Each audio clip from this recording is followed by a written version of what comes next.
Get ready for the dictation. Dictation will start in 5 seconds. Start. The issue of whether a judicial officer has been actuated by an oblique motive or corrupt practice has to be determined upon a careful appraisal of the material on the record.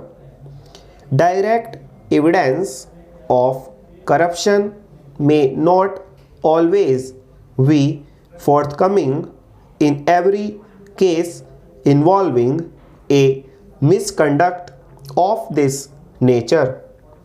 A wanton breach of the governing principles of law or procedure may well be indicative in a given case of a motivated, if not reckless, disregard of legal principle.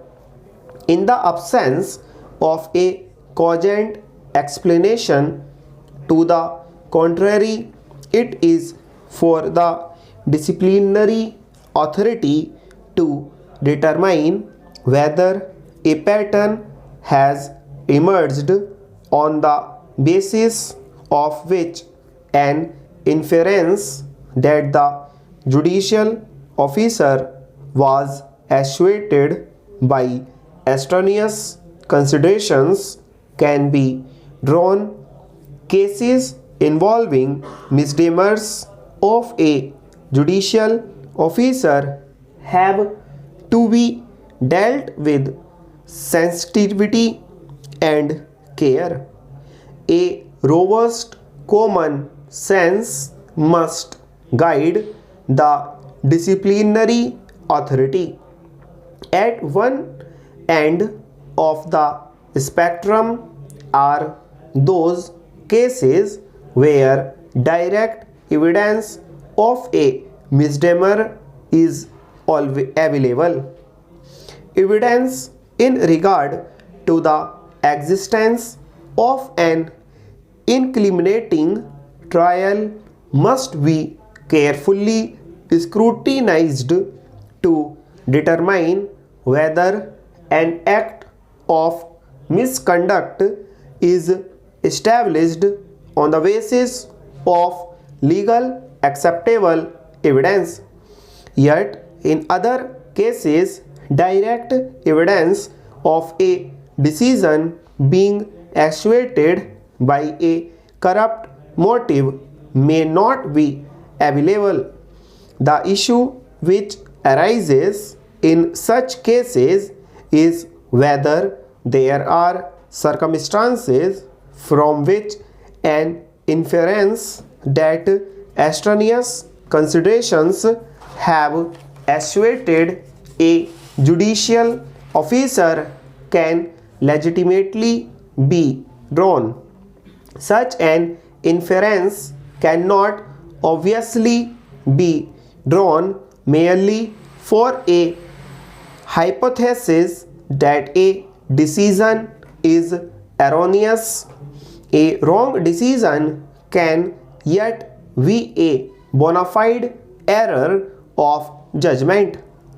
Inadvertence is consistent with an honest error of judgment.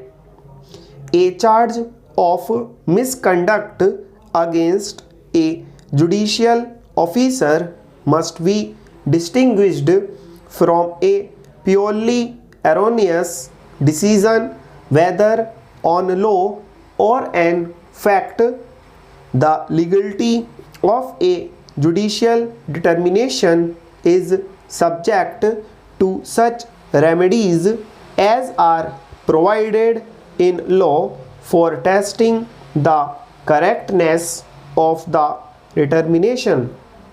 It is not the correctness of the verdict but the conduct of the officer which is in question.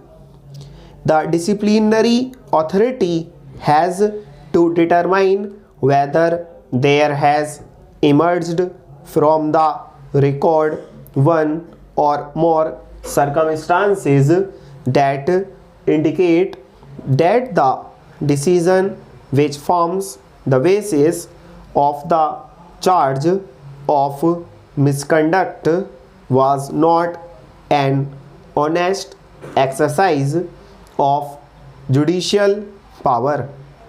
The circumstances let into evidence to establish misconduct have to be sifted and evaluated with caution. The threat of disciplinary proceedings must not demotivate the honest and independent officer. Yet, on the other hand, there is a vital element of accountability to society involved in dealing with cases of misconduct. There is, on the one hand, a genuine public interest in protecting fearless and honest officers of the district judiciary from motivated criticism and attack. Equally, there is a genuine public interest in holding a person who is guilty of wrongdoing responsible for his or his actions. Neither aspect of public interest can be ignored. Both are vital to preservation of the integrity of the administration of justice. Full stop.